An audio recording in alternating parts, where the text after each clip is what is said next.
And you have... Okay, you got the pictures here, and then you have the session questions and stuff here. Okay. Oh, before I click on that, are you... Okay, because I saw a letter E. You might be logged in with like your real name under Google. Do you mind if that might show up during the session? Yeah, that's fine with me. I don't really care. Mm-hmm. I just put it out there. Some people care about it, and then, you know, I let them before it's shown. Cool. Because once it's out there, you know, you can't take it back kind of thing. Okay. So, yeah, I see some info here. We can start there, I guess. Making 13-15 bill a week, mostly dailies. Okay, so you do like a little bit of training daily?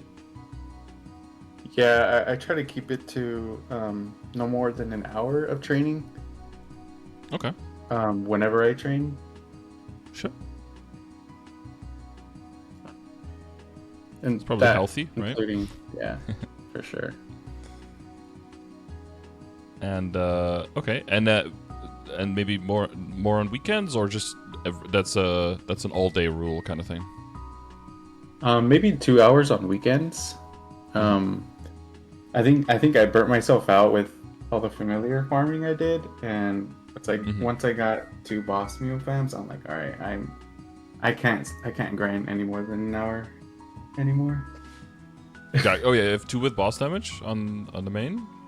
Yeah, I got 2 boss damage familiars and okay, 1 30% IED familiar. That's what I'm rocking. I mean, that's a really solid setup, so I understand why you would take a little bit of foot off the gas if you're feeling like this is getting a bit much. Because now you can just hardcore train in the... what area are you training in when you do train? Right now... You're still in Odium? Or? I'm training... Yeah, I'm Shangri-La right now. Oh, Shangri-La, okay. And the kill speed is good there, monsters per hour. Keep it up? I think it's a little subpar. My bats are 2-3-shotting, so hopefully that'll get better once Shining hits this weekend. Okay, so you're hoping to make some gains so that can go... Well, 2-shotting is fine, I think, right? If you can consistently 2-shot with the bats? To be honest, maybe it is. I'm not quite sure. I don't know if I have data from... Oh my god, from a long time ago. Probably something I have to find out on my end in the class Discord. Yeah, that's the one thing. I don't know if any Nightwalkers put any data in. Oh, this is barely getting used. We gotta do something with this. Where's Nightwalker? Last piece of data here is from January 20th. Yeah, so that's not really useful. And that's a regular old BA. Those are just BAs. Okay. I'll have to... Oh. All right, yeah, that could probably help you with that. But yeah, the more prevalent thing is the Shining Star Force coming up. That's good weekly income. That's definitely something where you can, if you play around events, you can expect to make some gains. 9 boss mules including main. Okay. Are you planning on increasing that, or do you feel like you're kind of at your capacity with that? I think I'm at capacity, and I might be like kind of moving away from that income and moving towards like 5 bill a week. Just taking a break from bossing on so many characters. Feeling like it's just too much to plan it all. Yeah, for sure. Obviously, when there's a huge like event coming, I'll ramp that up back to the 12-15 bill. But I think after Shining, I'm just gonna pull back a little bit. Sure. Yeah, the grinding for Nightwalkers, of course, is way more scalable than for a lot of other characters it might be. And then you can supplement some of that income with like near AFK levels of mobbing versus the more included switching all the links, switching all the legion. Even though you have presets, managing all of that, that is a different beast, right? 100%. Yeah, now you get fragments for it and stuff like that, so that is probably more rewarding. Side characters 260 BAM. Is that a old burn, current burn? That's a current burn, so he will be 260 by the end of the event. That's I gotcha. Okay. And all the other characters are more like in the 230s and the 240s, I'm guessing. 220s, 230s, 240s, something like that. I say around two. We'll have two other characters that are 250, but I just left them as boss mules. Okay. So all of my bosses are around 220, 250 on those levels. There'll be a red dot, whichever one I'm bossing on. I see that, yeah. Okay.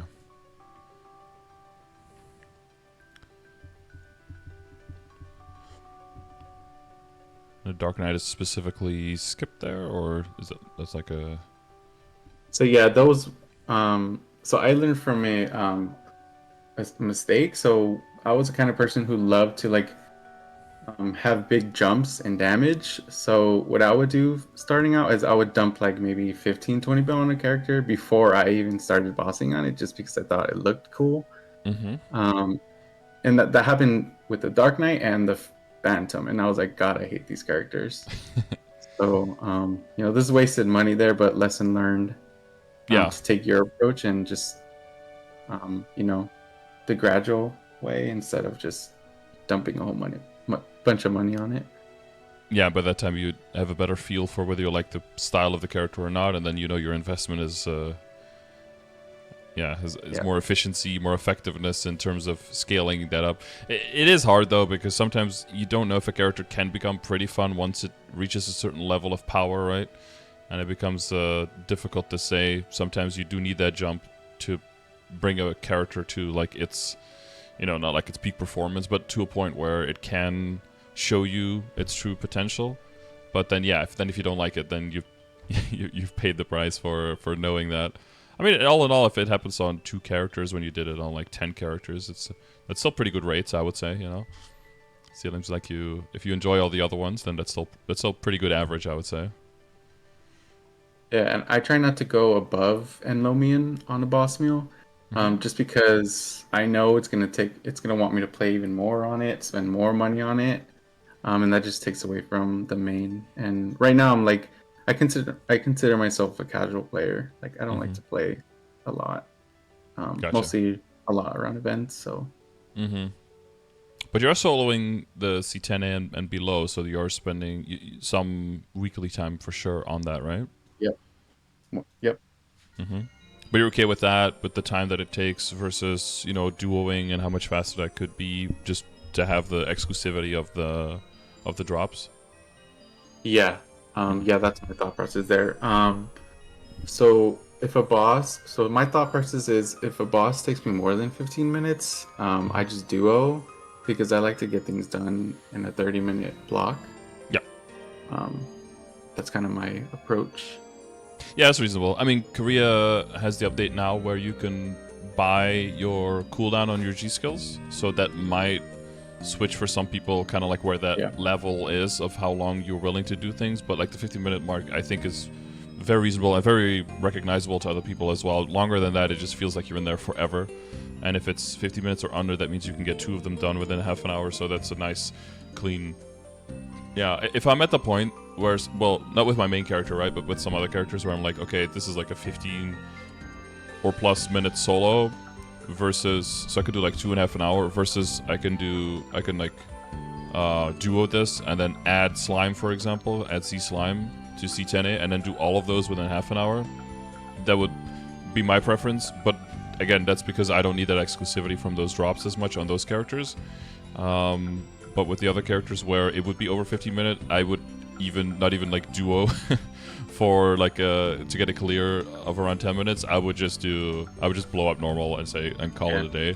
But again, that could change week to week, right? Sometimes maybe it's beginning of the week, you still have time for that week. You're like, oh, I'm okay dumping some time, and then maybe it's the last 2 days, and you're like, I'm not trying to pressure myself into doing something I'm not like looking forward to. So maybe I'll just find some kind of, especially for Valhalla, you have those parties where people just sit in the corner and just nuke it,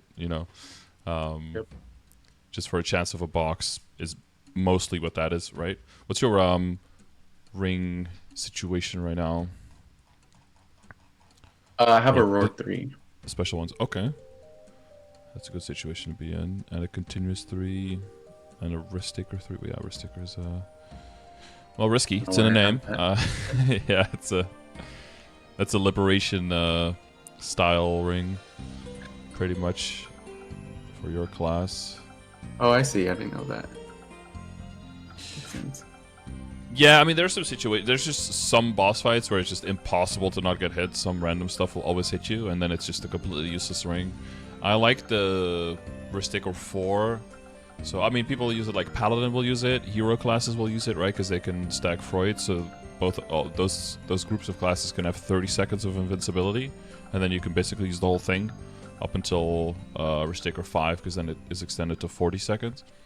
But there are some boss fights where you might be able to, with a Groggy State, with a Bind, with a Origin Bind, like that in a row, you can actually hold it for quite a while. I like to use it for Gloom, because like during a Gloom open, you could very consistently just not get hit by stuff dropping, especially if you don't have Darkness, and then you can get a big chunk out of it. Like a Risticker 4 is still 50% attack for 30 seconds, so that's still pretty useful, I would say.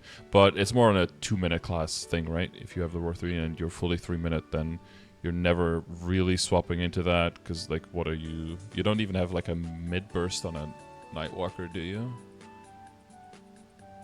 We have a you small buy it, burst, 90 I second. guess. On 90 second. Wait, what do you have on 90 second? That is rapid throw. Oh, rep throw. Yeah, of course. Yeah. Okay. Yeah, and everything else like solid is 3-minute. Yeah, that's correct. Yeah, rep thrust 90. Okay. And then do you usually cancel that one, like quick cast it, or do you let it go all the way? I try to let it go all the way. It's Nightwalkers have it easy because when they're in dark sight when they're doing rapid throw, so any debris. Oh, right. Is not, Yeah. And when you're full on 3-minute bursting, is it still then better to let it go all the way, or do you then want to cancel it? So from what I understand, if you hold it down, you do more damage. Okay. It might have something to do with like the duration of the roar, right? Like a roar 3 versus a roar 4. Maybe you do make a different decision there.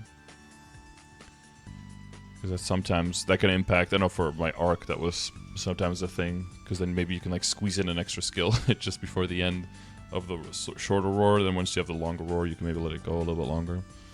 Because there's a big damage when you throw those final stars, right? You want to make sure that those hit during the roar. Yeah. Mm-hmm. Okay. Okie dokie. Okay, I guess maybe a good situation like account-wise where you're at. What is the next step that you are slowly working towards? I mean, you're doing like the C10 stuff, so like Seren, Easy Kalos. Have you been doing that? So I have not done any Grandis yet. Okay. What's your secret power at? Right now it is at 250. Is that still?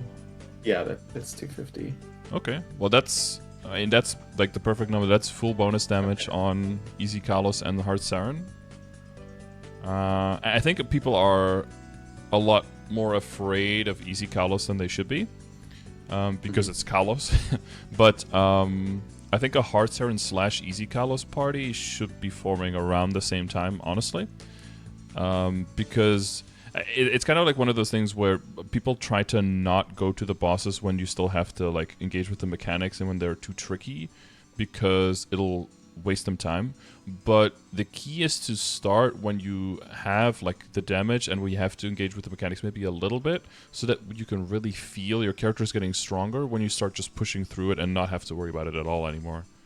I think that's a very good for your morale, for your mental, very good to see your progress on.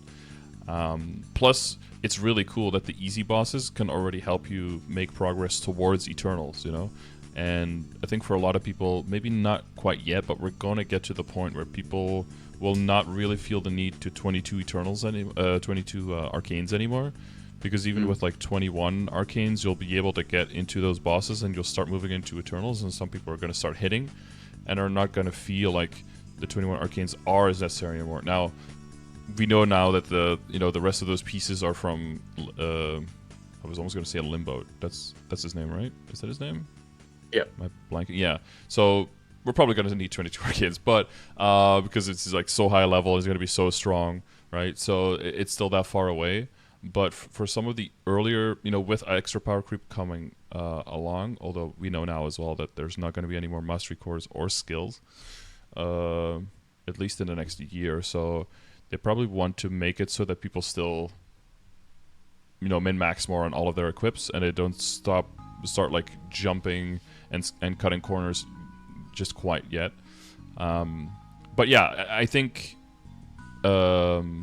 if you're at that software, and we'll look at your gear and everything, and look at the details in a bit, but if you're able to solo C10 like in that time and below, I think like Hard Seren, Easy Kalos party is like, I think you're ready to get that started, at least like, maybe mechanically you're trash or something, and I don't know that, but I don't think so. If you're soloing C10, you gotta have at least a little bit of mechanical skill in there as well.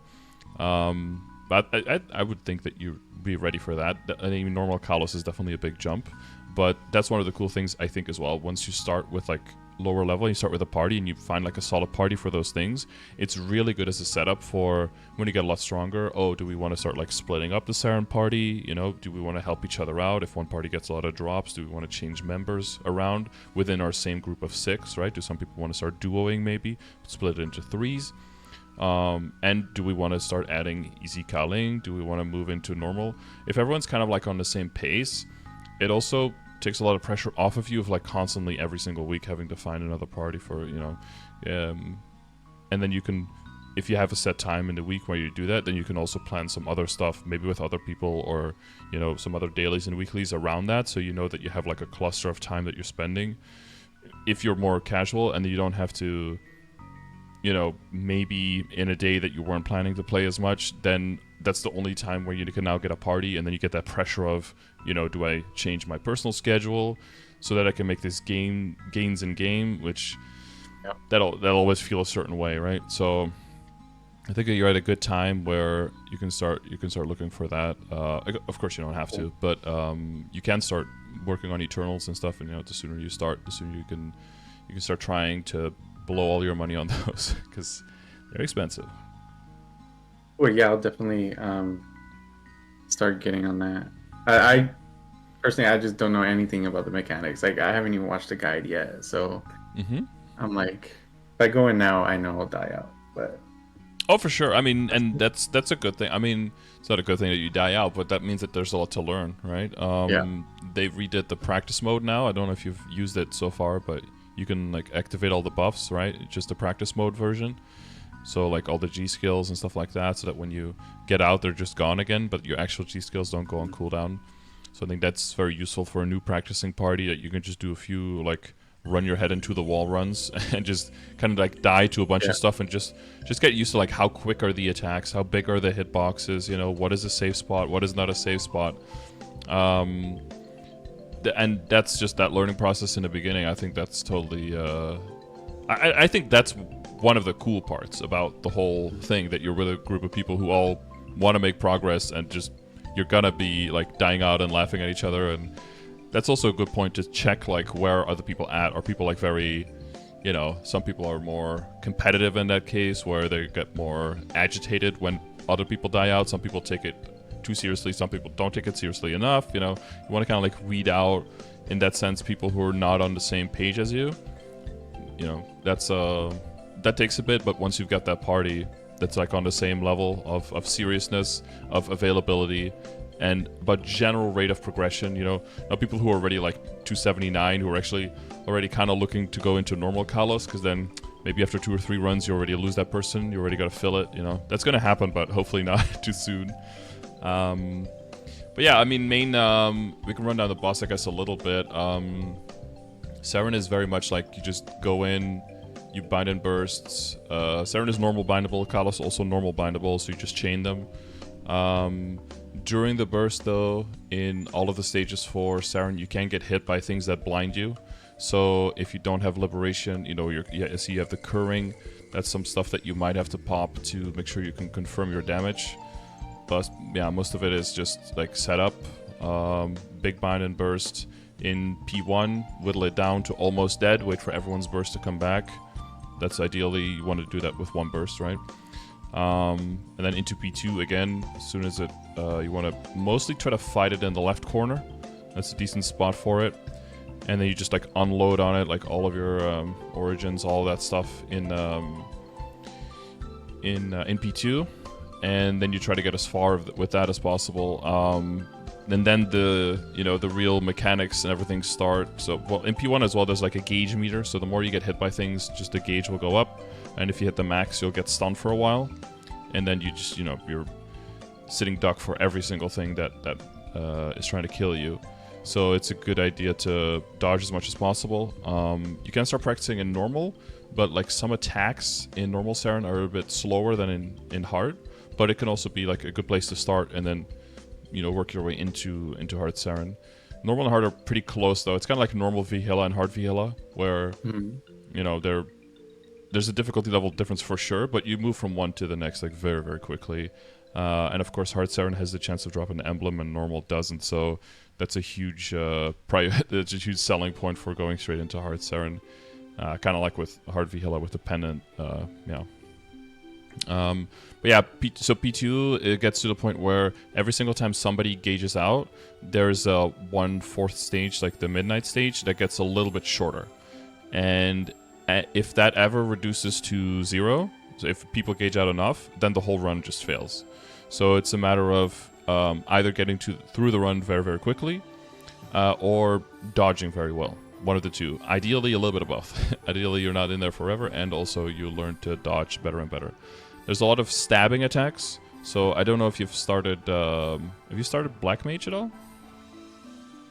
Yeah, I liberate in October. Okay. Nice. So you can kind of compare it to like the kicks in P3, right? It's very much just like whenever you see an attack coming, just duck. Yeah. And a bunch of the dashes are just completely dodgeable if you have Untouchable. But you'll need like a, Mercedes, Nightlord, or was there a third class? I think Ice Lightning has one. Oh yeah. Yeah, I forgot there was one more. Bam Shield? Oh. Fire Poison? Oh, Fire Poison maybe, yeah. Oh, it's Fire Poison, okay. The other mage, yeah. But yeah, just to be safe, it's better to duck. And so that first phase, there's just like big diagonal beams, very similar to like the sea slime beams, essentially, that go through the map, and then big attacks from Seren. She has a very long dashing attack, so it's a good idea to like stay together and not let her dash all throughout the map, because she can actually dash so far that she almost goes off screen, and she has a big laser that can stun you. Also gives you a lot of gauge, then you're stunned. You get hit by other things, then you gauge out, then you're stunned even longer, then you reduce midnight, right? There's like a cascade of failure kind of thing there. So yeah, that takes a lot of that takes some practice for sure. Those beams just in P1 are very big, a lot of damage, and very fast. So those are like the top priority. In P2, it's mainly that big laser attack that she does. If you get hit by those beams, you don't get stunned, but you get completely blinded, and your gauge goes up very quickly, and you take damage. So it's a good idea to not stand in those. There's a big indicator for them though, so maybe a lot of up jumping, blinking, staying in the air for a bit. That helps a lot in that phase. And then between you can see like the timer going down on Seren, and between every phase there's a test to go into the next one, where basically there'll be a bunch of beams of light, and one of them will be shorter, and there'll be like a bit more of an open area. But she's also on the map and also doing the attack, so sometimes it's right on her and it's a little bit harder to see. But it's a good idea, like when the test happens, to go to the middle of the map, and then kind of like a C-Vel, I guess, on steroids, and then look for the safe spot, and then I'll get there as soon as possible. And there's a little bit of a thing that will happen if people are a little bit slower to respond, even though on their screen they got there on time. If one person either iframes or is not in the right spot, everyone will die. So if someone has just like rezzed, for example, and they have the Spirit of Freedom on, and that gives them invincibility, it's best to call that out, like, oh, like you need to iframe, so that everyone can iframe and everyone can like save a life there. Typically, once you're further in the run, those are like your only deaths, really. So it doesn't really matter if that happens. People lose a life or two, whatever. But if you're practicing in the beginning and you lose a life, like a lot of people lose lives on tests, that can really start cutting into the lives. Is that practice mode? That's already out right now. Yeah, The yeah. Yeah, Oh, so if you cool. go, if you go to boss, and then on the, I think it's on the left side. If you go to a boss, like the boss difficulties over on the, if I remember correctly, it's over on the right side. Yeah, and then on the left side you have practice mode, and then there you can like select all the skills that you have access to.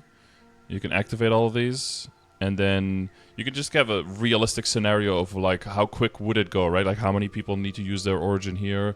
Maybe use one origin, like a weaker origin in P1, right, to get the stun to last longer. And then as you get stronger, maybe you don't do that anymore, or maybe in the beginning you need to wait 6 minutes to get all of the origins back. You know, then you can start, fidgeting around with that. But you can, I think you just like select. Cool. Apply to selected buffs. Oof, whole big message. Yep. So yeah, it's best to select only the ones that you actually have access to, so you don't like inflate your damage. But yeah, this will save you a lot of time and having to worry about min-maxing all the timing and stuff. So yeah, it's a good. That's a really nice addition, and unlimited entries as well. Not only for practice, but also for the real thing. If you really just want to slam your head into the wall over and over and over, then you can do that. Yeah. Second stage is fire. Fire is it's a bit trickier. There's like a 3-hit combo, like 1, 2, 3. It can change direction in between the 3 attacks, and there is the last attack is really big, but all of them do a lot of damage. But this is also duckable, and again, if you have untouchable, you can just kind of not go through it.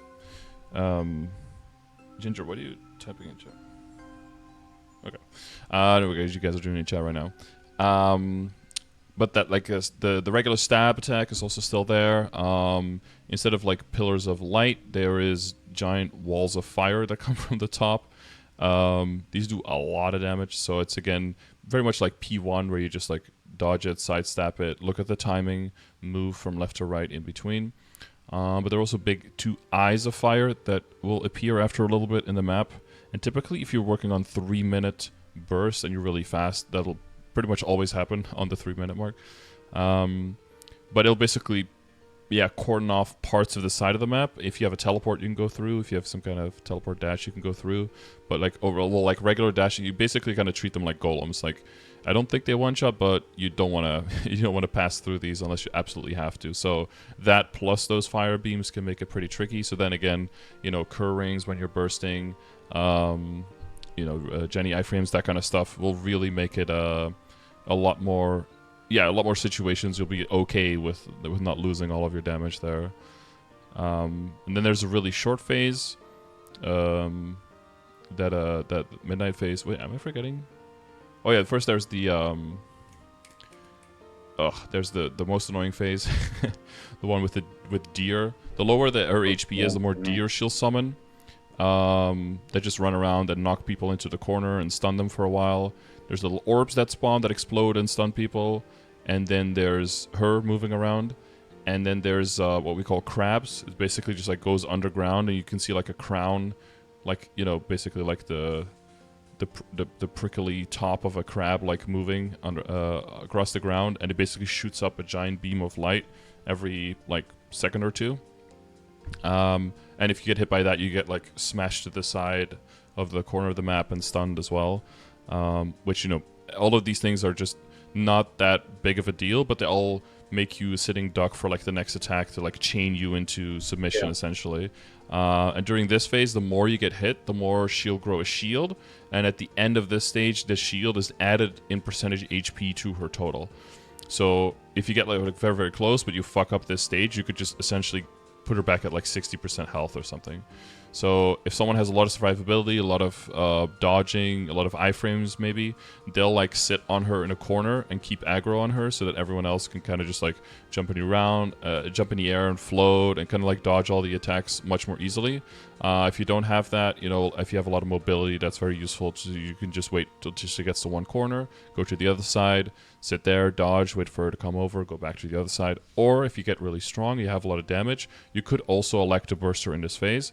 But but if a lot of other stuff hits you, it's gonna like build up a shield and heal her at the same time, so you're going to constantly be fighting that shield. So and then after that is the very short phase, the midnight phase. So, you know, as you get gauged more, that's going to be even less. But in there's like a little bit of damage, and there's just Seren hitting, but there's not really much in terms of mechanics going on, so you can do quite a bit of damage there. But sometimes you'll be like, oh, our burst is up, let's burst.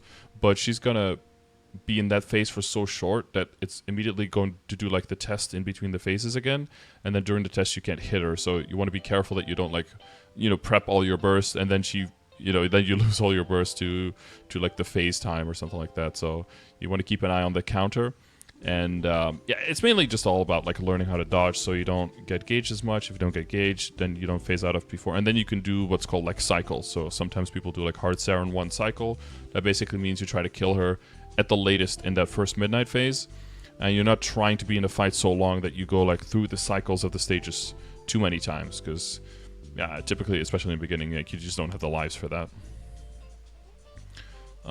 Yeah, that's basically the Seren fight. Cool. So yeah, it's the test is just a bit annoying, because it'll be like, oh, we were all there, and then still some people die. It's a client versus server thing, because if on your client you're on time, you'll live, but if in your client it looks like someone else was a little bit late, then you might still die even though they were all there. And then yeah, the things. So if you see someone getting like very late, cutting it very close, it might be better to iframe just out of self-preservation.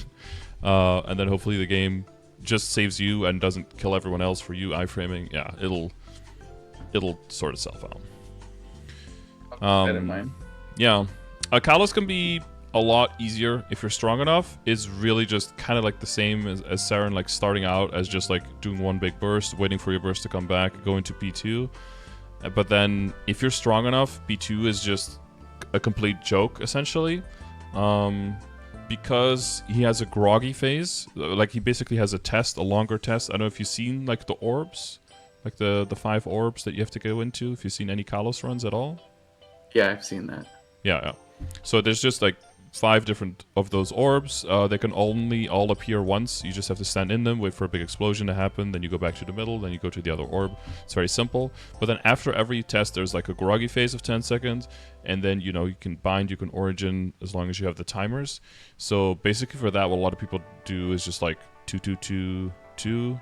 I don't know if you're familiar with those setups, when you see that in Smagas and stuff. I don't know what that means.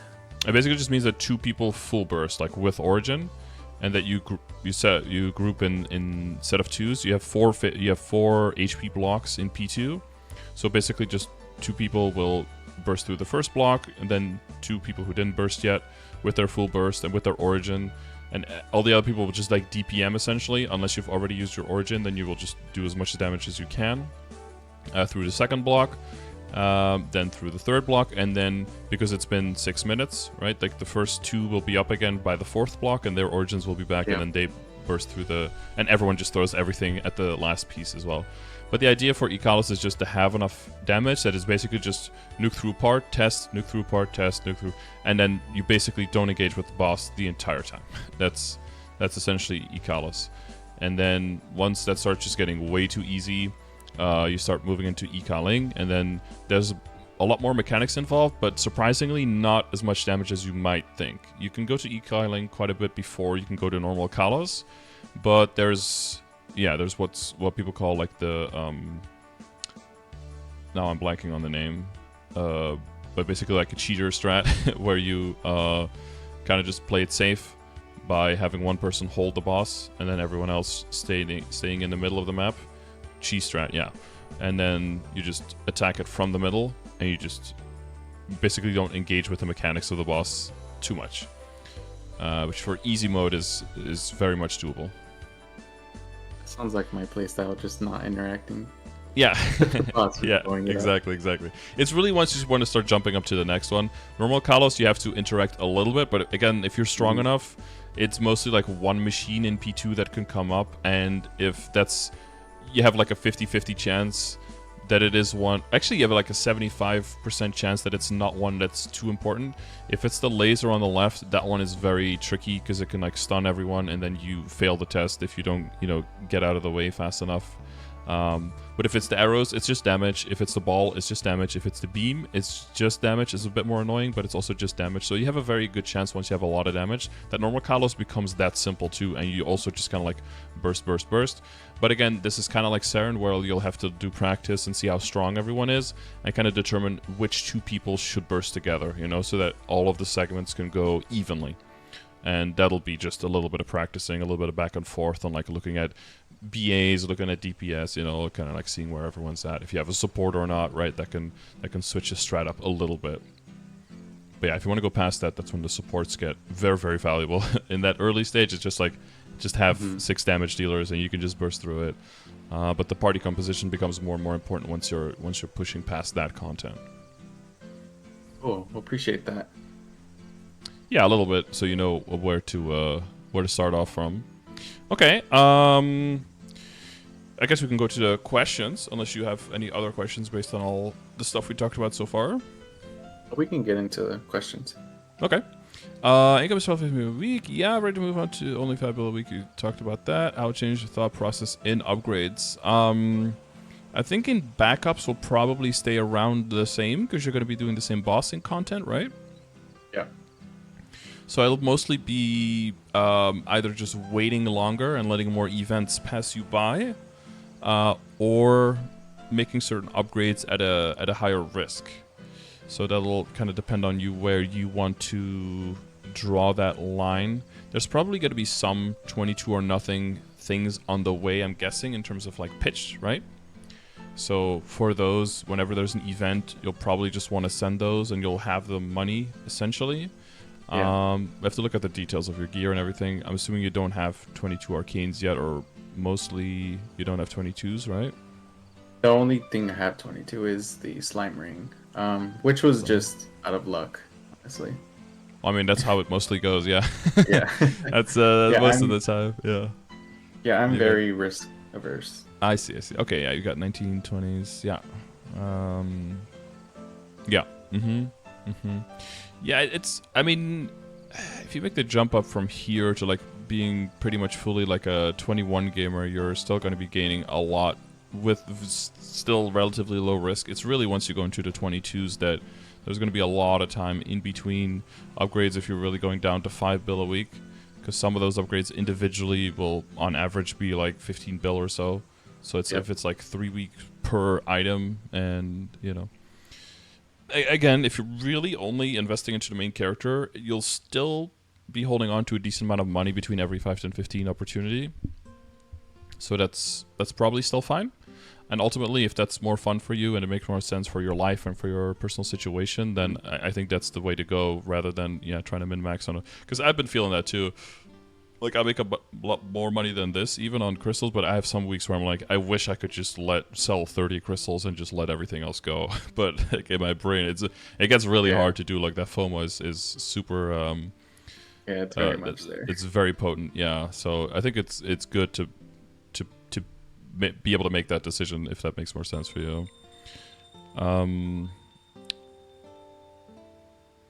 Yeah, but yeah, some things will just be slower. I imagine like the jump to 21 arcanes will probably just take a while longer, and just 21 else. Because that's what I like to do. I'll kind of look at this more through the lens of like one of my more side characters, is that if you put things at like a lower lower pace, I guess, what it does mean is, you won't make the upgrades as quickly, but it does mean that once you get around to the upgrades, because of the backups you have, that you can make ballsier moves.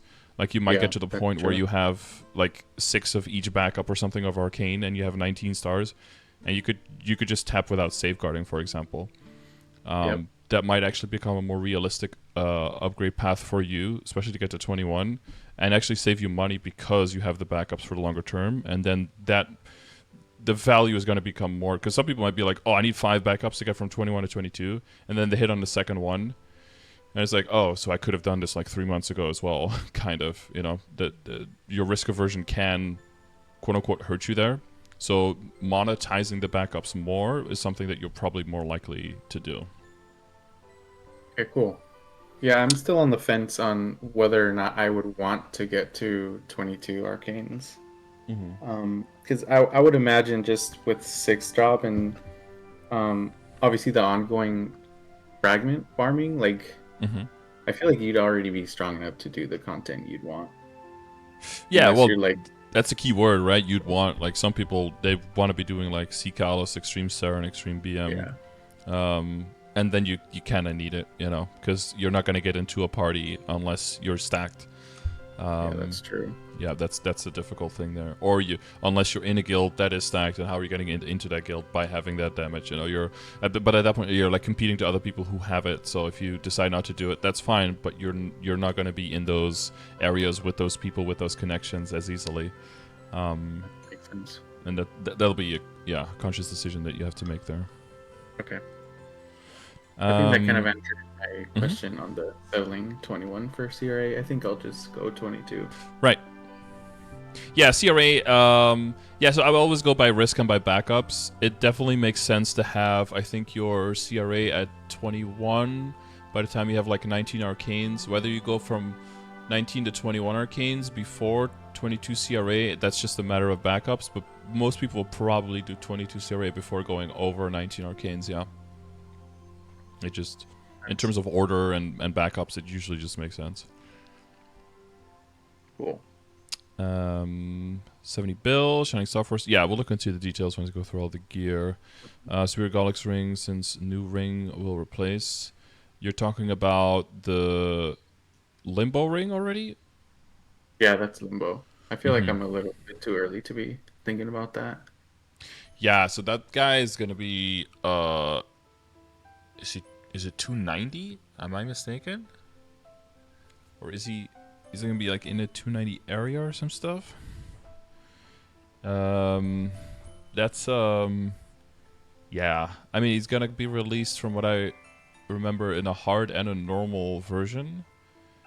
But like we have extreme Lotus coming up first, right? And Lotus changes. Yeah. And from what I remember, that guy is gonna be like in between normal Kalos and normal Kaling in terms of difficulty. But then only solo and duoable, so that's already a hurdle that you're still like, because you're doing. It seems like you're only a few bosses away, which you are, but the jumps from these bosses where you're starting to go now are really big. Like Heart Siren, Easy Kalos, you're there for sure. From Easy Kalos to Easy Kaling, there's definitely some work still to do there, but it's mostly mechanics work, so that's probably also closer than you think. But then from there to normal Kalos, that's a pretty big jump. And then anything past normal Kalos is huge leap. It's bounds per boss, basically. That's why I don't I don't really like the star system for the bosses, because what the hell does that mean? You know, like, oh, 6 gold stars, like, okay. But then, yeah, once you see these gold stars, I think like every gold star is like a 5x the HP or something. Like, it gets really crazy really quickly. To put it into perspective, the people who want to join Extreme Kaling, they have to be able to solo Extreme Black Mage in under 6 minutes. Just for the party to have enough damage to be able to mathematically even kill it. Yeah, like the P1, which is going to be very, very easy in easy as well, in easy mode.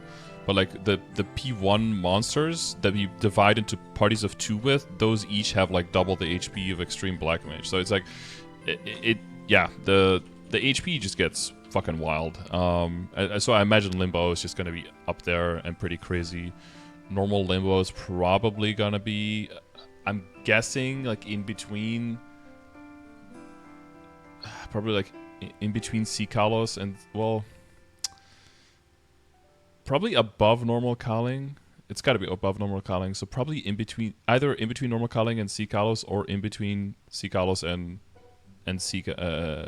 like hard Kaling. So it's, yeah, it's wild. So to think about, like, if you're in non-reboot, right, and you have a load of money and you can be like one of the first people to like buy those things, then I think that's a more realistic thing to already think about. But a 22-star Superior Golix in the grand scheme of things is something that you will have way before you get there. Yeah. The one thing I would say to not worry about to people who are thinking about that is whether you go for a 22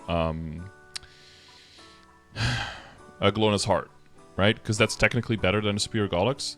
But because of the problems in the area and, you know, the amount of materials you need for that, I think that's a reasonable thing to just abandon that project for now because this ring is coming.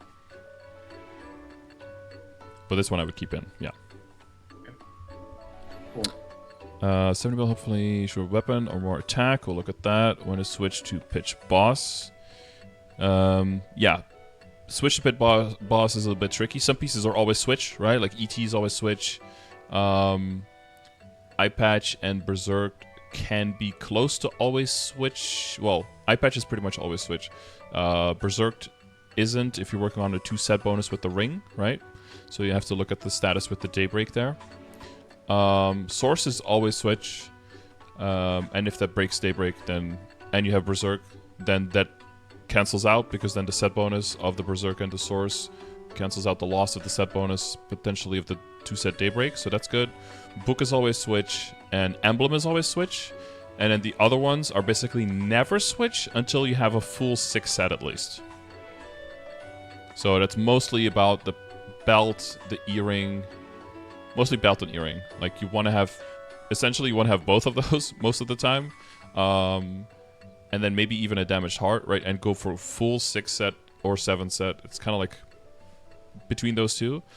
If you're moving from 22 Superior into 22 Pitched, essentially.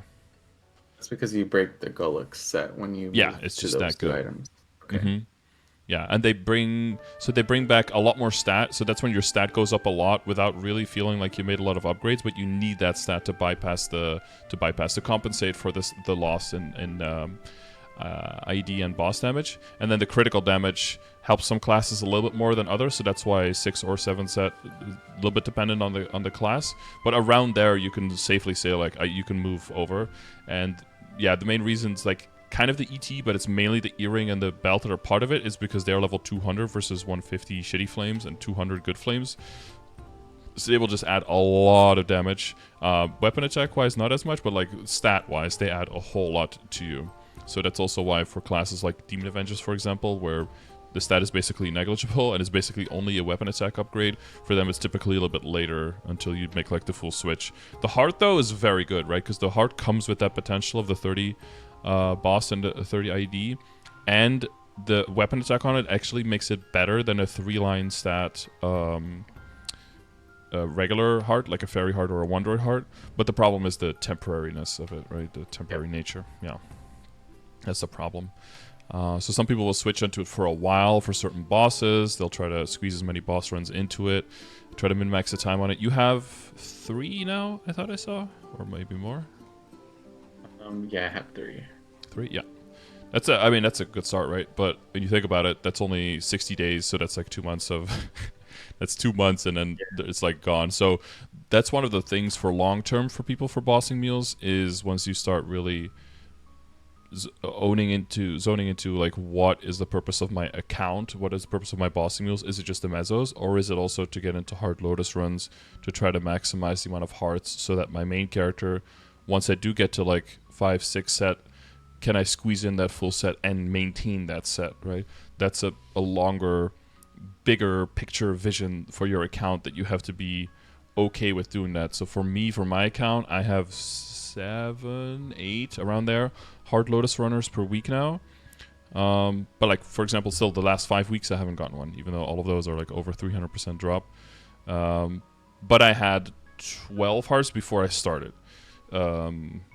using one. So I've been somewhat maintaining. I have like 10 left now, so there have been some drops, but it's still on the decline with that many. So it is a really big commitment to move into that. So my hope is that, Extreme Lotus, and then maybe you get lucky and then hit the permanent one, and then I can start building up again for the next character, right? Because then the next character down the road is going to start wanting to use them to switch sets. So it's never over. But that's like a scarier... That's like a way bigger commitment if you do want to do that. Because it's one thing to have pieces and to get drops, but I mean, you probably already understand that by now, but until it's 22, you don't actually have anything, right? All you have is a potential trace in your inventory, yep. Sadly.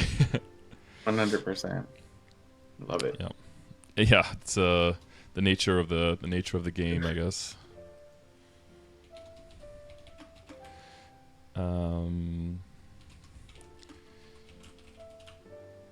Yeah, I just want to see like how many of these questions I can kind of cross off now versus like going through all of the pictures and kind of like pick them up there. When to upgrade to grinding gear? Yeah, we can talk about that. That's gonna have to do with like after the shining to see where your kill speed is at, right? If that's still insignificant or not, and that is connected to switching to pitch. I like with the slower approach. What ends up happening to me is that as you hit your pitches, that basically unemploys some existing damage pieces that then can become very strong grinding gear, and especially if you have a particle kills like you do. Like I have it as well with the arc, right? With spell bullets, you have it with the bats. It's very good to have the high damage gear so that you don't have to always train in like a level or an area or maybe even two below what you have access to, so that you can upkeep your EXP rates while not cutting into your gains. It's going to be a little bit different probably with Soljanus coming out, because the meta on where to train is probably going to be shifting. Not as much for everyone, but most likely for everyone at least a little bit. Yeah, and then how much damage you actually need, that's going to be a matter of testing, or, you know, asking other Nightwalkers, like, what kind of damage did you guys have? I'm definitely not in the camp of like, oh yeah, just make a bunch of extra spare 22s and then maybe end up not needing them, or getting a pitch the week after and then having a 22 sitting in your inventory doing nothing, right? I'm more, as we say, looking the cat out of the tree, just like, you know, eventually it'll happen kind of thing. A little bit more patient in that regard. So yeah, some pieces will just present themselves, like, you know, if you hit a berserk, if you hit eye patch, you know, those things, then that item frees up immediately. But if you can hit a belt as early as you can, like, that's not even part of that set. You can hit an earring, and it's like, yeah, now what?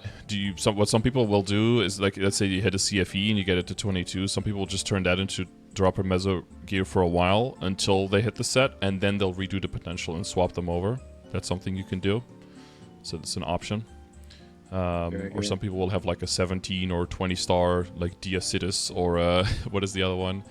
Whatever the equivalent one is. Will o' the Wisps earring. That'll be very close to it, but yeah, the set bonus is not going to be nearly as impressive, and the base stats are not, the Starforce bonus stats are not going to be as impressive. But some items are going to be a little bit weaker, some are going to be a little bit stronger. But you probably want to move completely out of like event rings, essentially, right? Once you're getting to that point, that's definitely definitely a thing, because they're cool, but they're like 17. So you want to have like a 19 star and up equivalent stuff, at least. Because of the nature of your thing. But do you need 22? Probably not. But like 19 to 21 stuff, kind of like what you have now, as drop gear, is probably where you want to be at eventually. Yeah, it's gonna be hard to move away from my event rings, as all three of them are 2-line. Yeah. Ideally, you want to move other items over first, and kind of see if it's enough.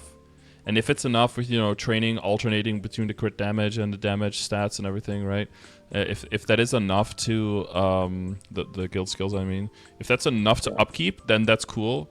But most likely that's going to be not enough. Because there is some gains to be made there. If you replace, you know, like a 21 Meister, another 21 kind of treasure, maybe an extra 21 slime, that at that point you'll have so many lying around, right? That's just so much more damage, yeah. Okay. Okay, familiars from Seren Rachel 285. Well, I said you had two boss. Are the boss fems, are they 30s or 20s, or what's the situation? They're 30%. That was I don't know what that was, guys. I think it was Snake. Okay, chill.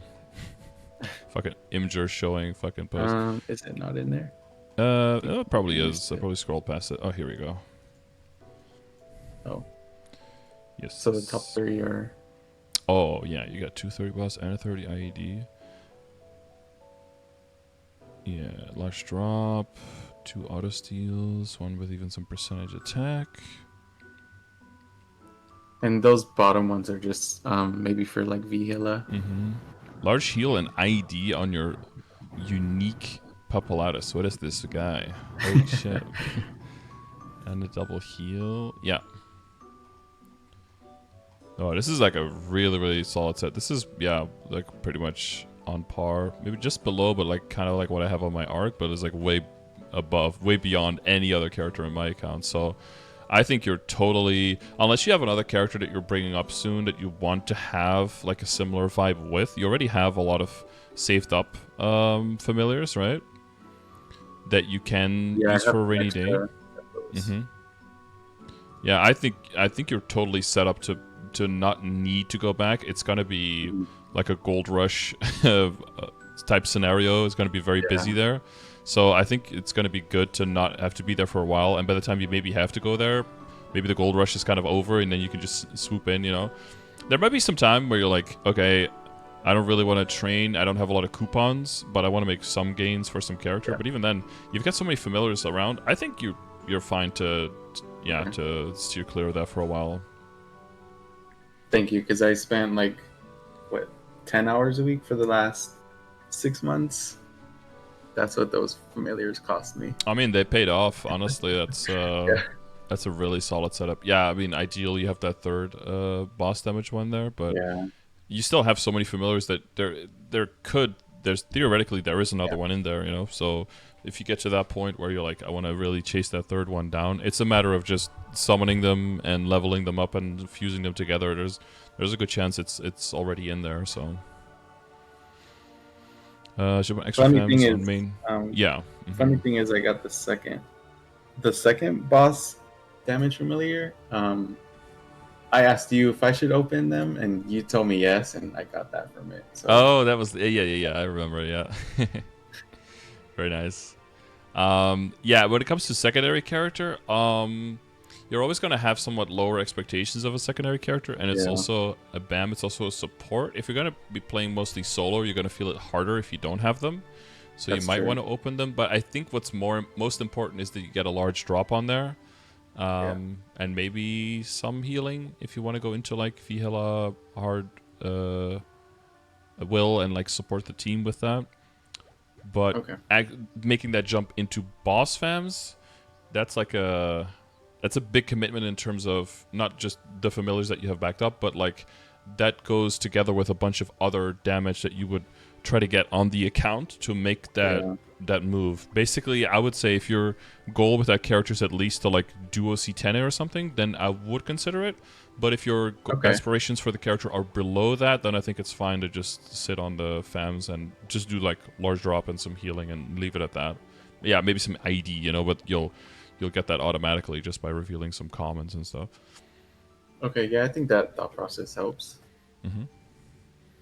Okay, Legion character, if time limited, is there anything to gain by making characters past 260 and past normal? Lotus Damien, my only thought would be Blackheart. Yeah, Blackheart is a really big one. Honestly, you can do that at 260 if you fund the characters enough. It doesn't necessarily have to be past. But past 260, yeah, I don't know. I'm thinking of, because I've got a 263, and I'm getting now like event shops where I cannot even buy the hotel symbols because I have two characters who have it maxed, and all my other characters don't have access to it yet. So those are kind of like losing daylight. But is that just FOMO, or is that a reasonable thing to go for? I think it's just FOMO, so I decided not to do it.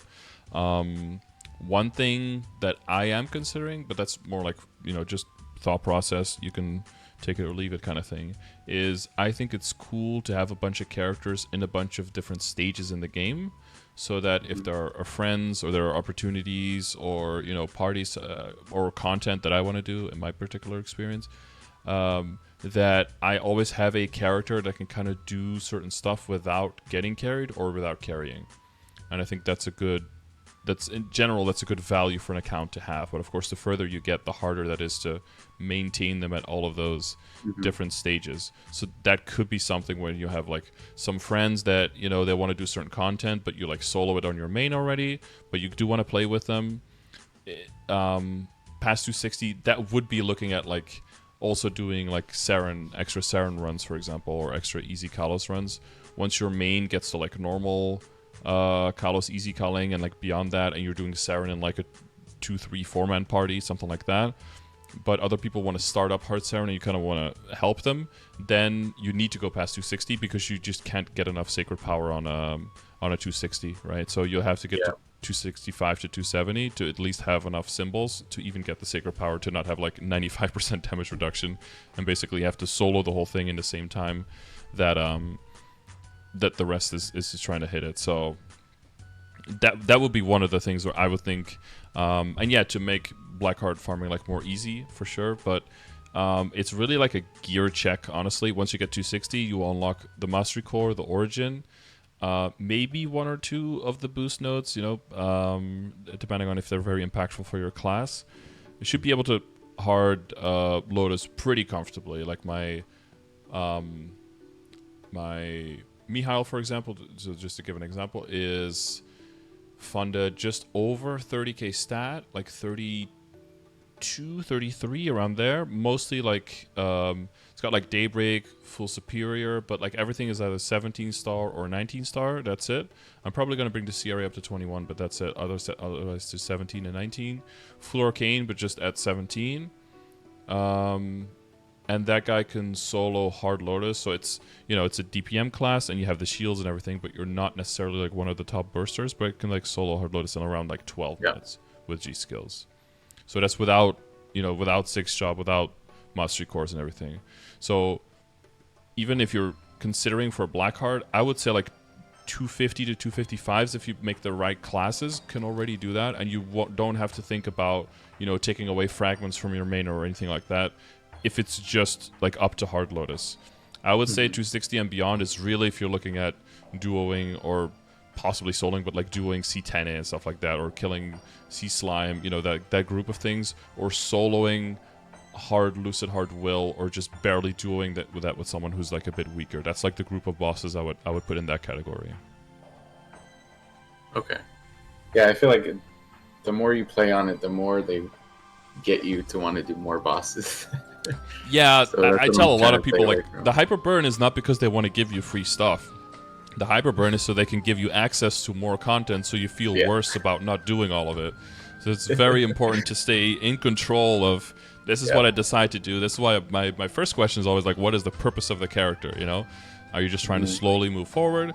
Do you have a specific goal of like, I want to do these bosses in mind? And then build around that, you know, fund around that and have that as your goal. And then later it can always shift, but the initial goal is the most important thing, to have that and not get too sidetracked, because why did I give you access to pitch pieces? It's so you could just spend your money on that, and now you have a pitch that maybe hits, like what are you supposed to do with that, you know? Are you supposed to make like full pitch on every single character that can get access to Hard Lotus and Hard Damien now? Like, yeah, it's entrapment almost, you know. So you gotta be, you have to stay in control of your own destiny and of your own target, you know. Cool. So that's that, and then Hexametric Duo, DPM, or Burst Prio in Hexa. So if you are at the point where you're at, I would probably just basically just like follow the general chart, just for like deep. That's basically just DPS, battle analysis optimization, essentially. It's more if you're trying to jump from, I would say even up to like normal Kalos E-Culling, you can still do that. It's more so if you want to jump past those bosses. So towards C Kalos, normal Culling, Extreme BM, and then maybe after that Extreme Seren, then you really want to look at what is my character good at and optimizing within that. And it really comes down to those burst things. So you're probably going to be disproportionately favoring your Origin there compared to the general BA overview thing, because like once you're out of juice, you're out of juice, and once the boss is hopping around, you're not confirming any damage at all. So it's really about that window of like 35 to 45 seconds ish, depending on your setup and your time. Okay. Yeah, so you can you don't have to do like advanced algebra or anything for a while. You can just just brainlessly follow the chart for a while.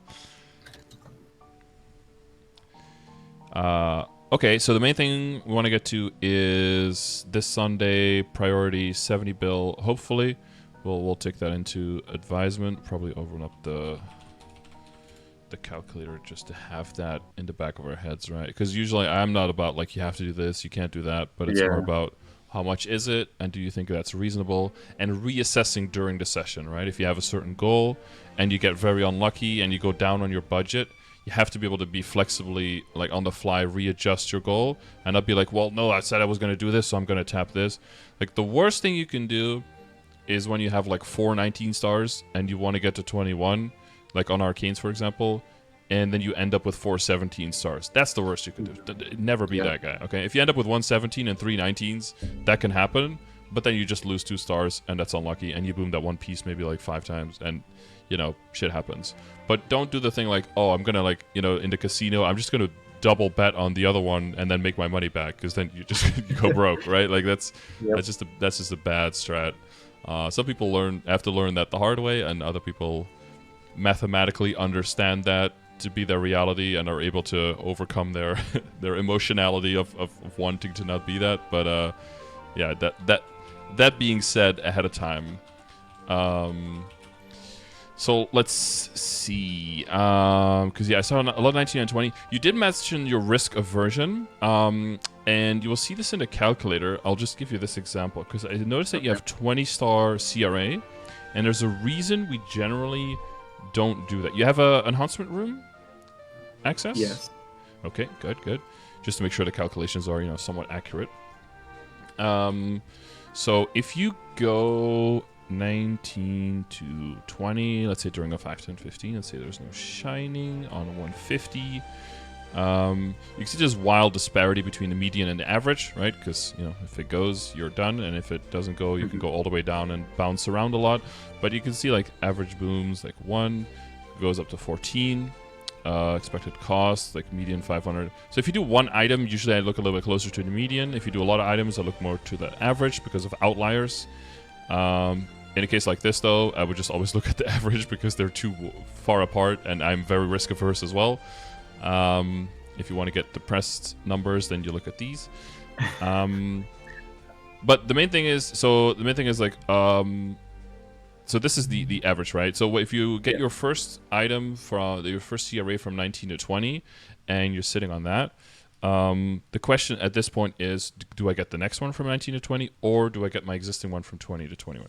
So remember this one, right? 477 median, 2.5 average, and then the alternative is to get your existing 20 from 20 to 21, and then you see this. So the star from 20 to 21 is not only more valuable in more stat and more attack, but it also only costs half as the other one from 19 to 20. I see. So if you're making the jump, it makes more sense to try to get that first piece to 21 before you get the next one past 19. So this is more, you know, for your secondary character or for later, just for general awareness that it's not always 1 star at a time. There is an exception at 20 because of the dropping. You can't drop below 20, right? And you can see the big difference here as well is that even the 75% chance is still like within 440 mil, right? Which is really good. And it really only starts like the 85th percentile that it really goes over that to 21.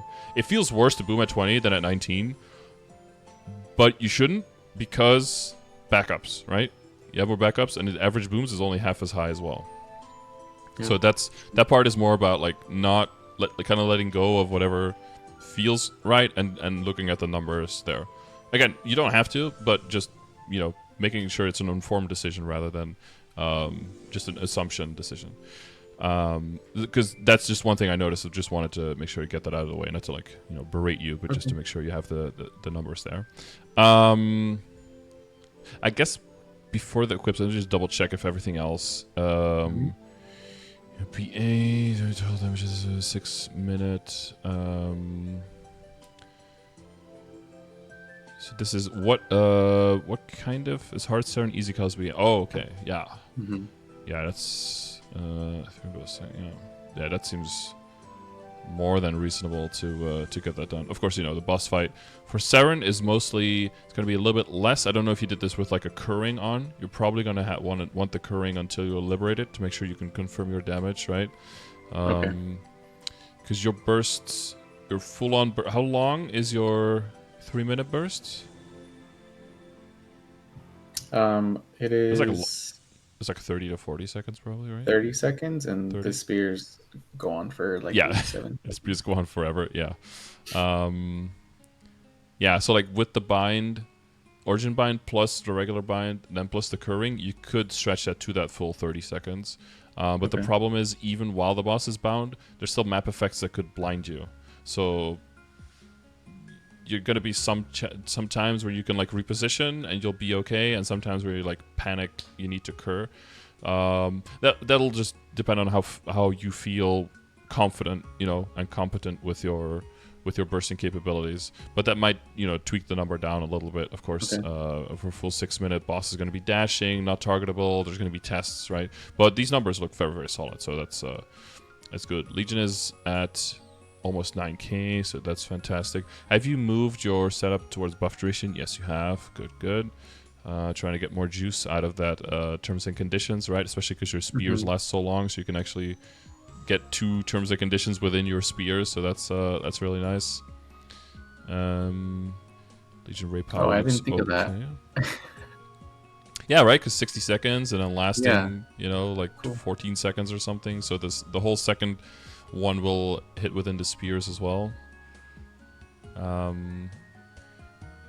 Oh, this is when you took the piece out, I'm guessing, right? The Abyss piece? Yeah, so that one's back in there. Yeah, there's like a perfect Abyss-shaped hole in the boss damage. Like, I wonder what happened here.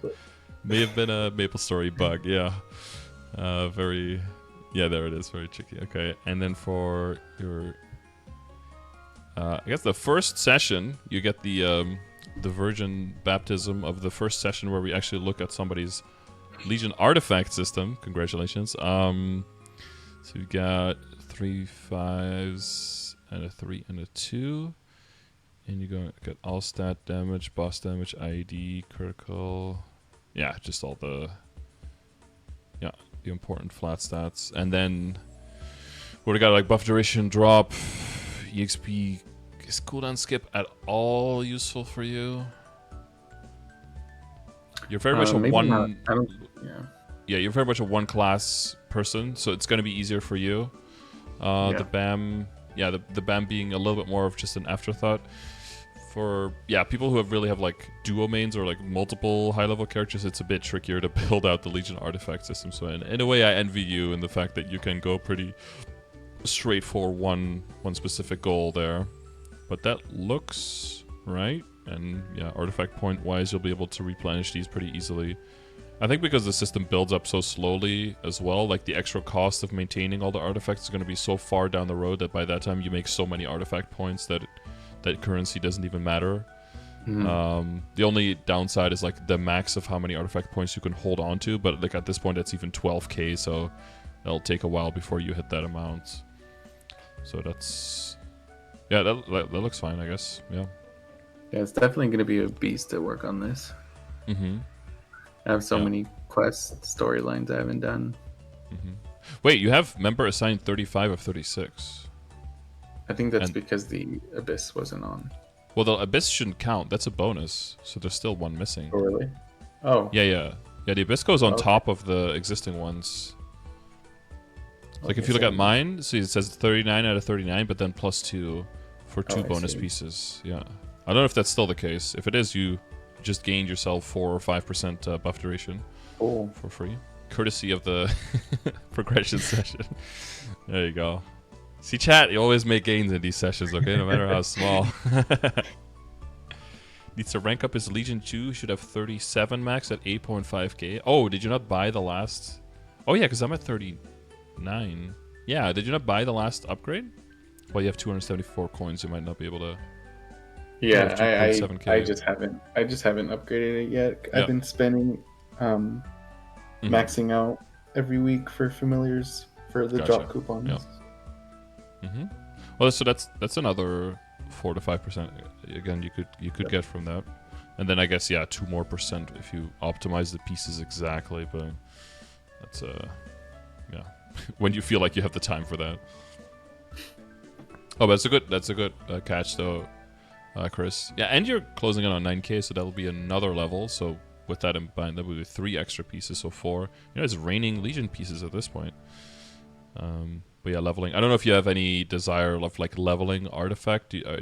Is that at any part of your brain of like that's what you want to work on?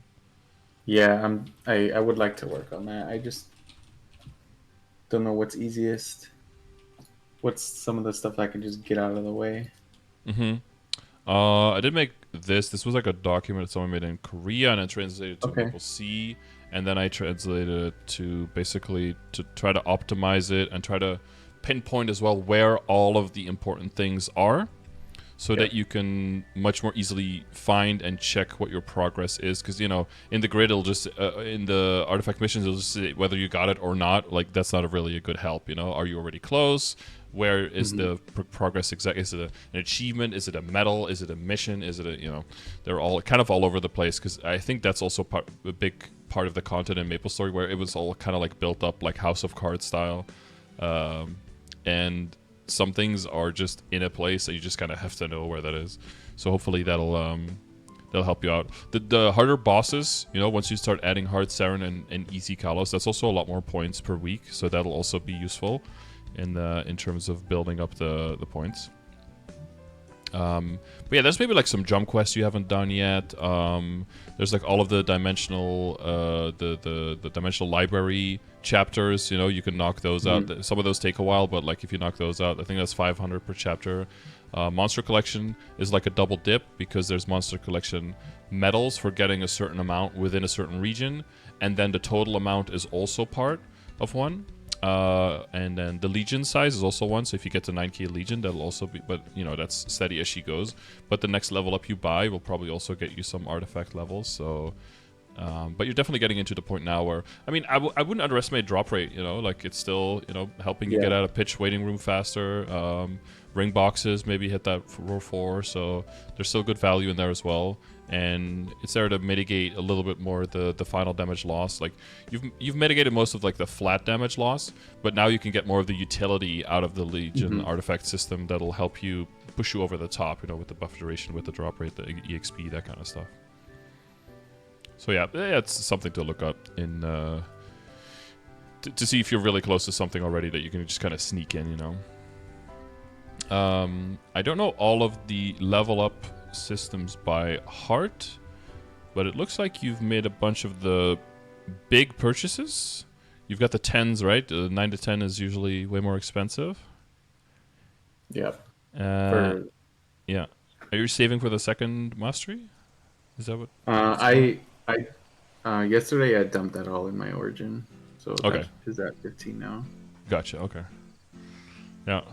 So I don't know for all the classes if they have updated the sheets to include the second mastery. I know some classes have included the Hexa Matrix, like where that kind of fits in for the classes. Some have included Soljanus even in terms of the training, but that's a difficult calculation, right?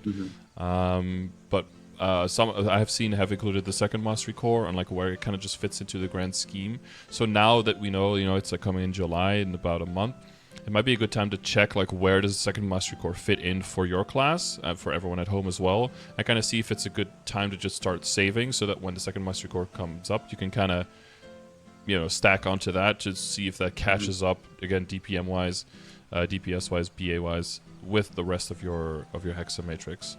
But yeah, I mean, I guess your origin is a pretty big part of your damage. I think it's your mastery core, your origin together, and then spears, because it lasts so long, right? Is big. But I mean, I guess all of your skills are pretty valuable now that I look at it. It's like Bite is pretty huge. Your giant throwing stars are pretty huge. The Dark Servant also lasts quite a while and does a lot of damage, right? Yeah, I believe, I'm not sure, but I believe at max level you basically have like a couple seconds of cooldown before you can resummon it. Yeah, no wonder Nightwalker is in such a good spot. Yeah, all these skills are just really good.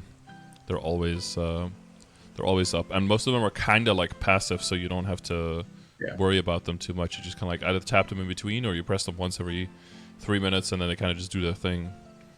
So that's also pretty cool. You don't have to min-max as much. It's not kind of like Adele, where you have to like summon the swords and make them explode and ruin at exactly the right time, otherwise all your damage fizzles, you know? That's a bit more... Because that, once you get into like the harder bosses with that, and then you lose that damage, it's like, ugh. But I feel like with Nightwalker, you're not going to lose that damage as easily, because it's a lot of damage spread evenly over time. So you're going to lose a few ticks, it doesn't really matter. That's kind of like calculated in. So that's pretty sweet. Okay. Let me close these extra screenshots so we don't get absolutely lost in the sauce right now. Okay. UV matrix, yeah. Are you building up these extra because of the mastery core, or just because they have the space? Or kind of both, I guess. Kind of both. Yeah. I think Um, it'll be good though. I think eventually they gave us, and in Korea now they gave even extra space in the Matrix. I think Yeah. eventually they want to build out mastery cores that will rely on everyone's boost nodes, or pretty much all the boost nodes. I think basically being maxed. But yeah, you're just min-maxing the last parts of. Yeah, I don't know how much you're relying on your will skill. I guess it is a secondary one, and you're already liberating, so you already know about the utility there, right? yeah. It's pretty minor. The phalanx, I don't know how much of your damage that really is. Like min-maxing, switching it directions to make sure it stays on the target and all that bullshit. That's it's not really a super happy fun time. Yeah, I think I mainly use that for training. It'll get all the monsters on the bottom of the map if I missed any. Gotcha. Yeah, yeah. To kind of pick up the stragglers that didn't get batted to death. Yeah. Okay. I guess that puts us at the Shining Star Force part of the section, what we've been building up to. You had a question there about something WSE-wise as well, right? Oh yeah, if I should reroll Weapon. my weapon. Yeah, roll. because you got the double boss. When were you living? October? Yeah. June, July, August, September, October. I'll look at everything else. I mean, you've got a pretty sick flame on there too. 7 and 5 is never a bad thing. Yeah, it's definitely something you could gain. I mean, a 40 boss still is pretty much equivalent to a 13. So like, you'd be aiming for like 23 and 30 or anything above that, right? Mm-hmm. So it'd be like the equivalent of gaining like, I don't know, like 8% boss damage or something. So what I see more is like the possible value in completely min-maxing your inner ability, for example. That's going to be like the same gain or more, but probably a lot cheaper. So that's kind of like where I'm comparing it to. And it's going to stick with you longer, even past when you're liberating. So that's probably where I would look at more, like maybe you can get more honor EXP in events and dig a little deeper into that to make sure that you can make an inner ability that's like, well, basically you're going to be looking for buff duration, right? Yeah. Yeah. Night attack is definitely not bad as the third line now, but with the changes, yeah, buff duration, so probably hit, yeah, eventually, hopefully hit something unique, and then your life is just going to be dark circulating to hit the unicorn. Yeah, that's gonna be your life. But the good thing is though that every single event has more dark circulators in it every single time, so there's more opportunities every event to actually hit that. And you've got the secondary already made with the large drop. Yeah, that's good. That's good. Yeah, I did that recently. I spent like 9 bill or something getting all my characters an extra 20% inner-ability drop rate one because I just hadn't thought of that. Someone in chat was like, "Oh yeah, I did that," and I'm like, or Kevin was talking about that when I duo partners, and I was like, "Oh yeah, why didn't I do that?" Yeah, that's such a good. And then the next day, I made like the 10 bill back with like doing all my bosses. So it was like it's such a good investment. 20% extra drop. You want to get out of that pitch waiting room as soon as possible. Yeah, I'll keep it in mind, but at this situation, I kind of see it. There's like two conflicting thoughts. There's like my whole WSE is at a certain level, and then the thing that isn't as good kind of like sticks out like a sore thumb, where you're like, I want to bring this up to the same level. But what I'm seeing is this WSE. I see the whole cluster as like one pack of stats, and I see that as a good WSE. And as good as your emblem is like above average compared to a lot of people, and your weapon is a little bit under average, but they cancel each other out, and then that means that you're okay monetary wise, right? Most people will be rocking a 2 attack and 1 line of damage, or 1 line of IED, or 1 line of stat at this point. So I think that picks up quote unquote the slack of the weapon, so you can just get done with it on a lower budget. That's how I would look at it. Okay. Yeah, maybe if I'm not making enough in the next couple weeks, I just save for my Jenny weapon. Mm-hmm. Yeah, and these around this time we have so many events with so many black flames and everything that you can realistically expect a pretty good weapon flame on top of that. So That's always very solid. So aside from like the 19-star, the 20-star CRA stuff, I also noticed you have like 19-star superior stuff. How did you get to that situation? Like what specifically are you asking? Well, how did you get to 19-star superior? Like, what was the process in getting there?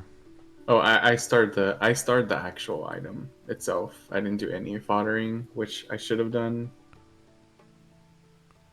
So Um, did you have a lot of booms in the process, or did you get lucky, or?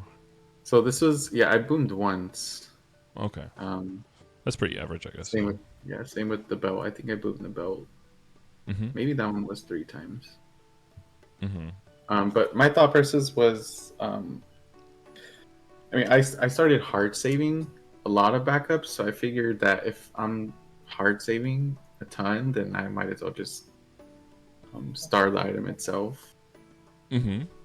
That's not a bad idea, right? But that's only belt and earring, right? Because they drop. So for the Yeah. other two, that's so. The question here isn't is it possible. The question here is what is the follow up and does it make sense in a time frame. So it's like a month for a backup. That's not the end of the world, but Mhm. every single boom that you can avoid is saving a month in Yeah. terms of the progress.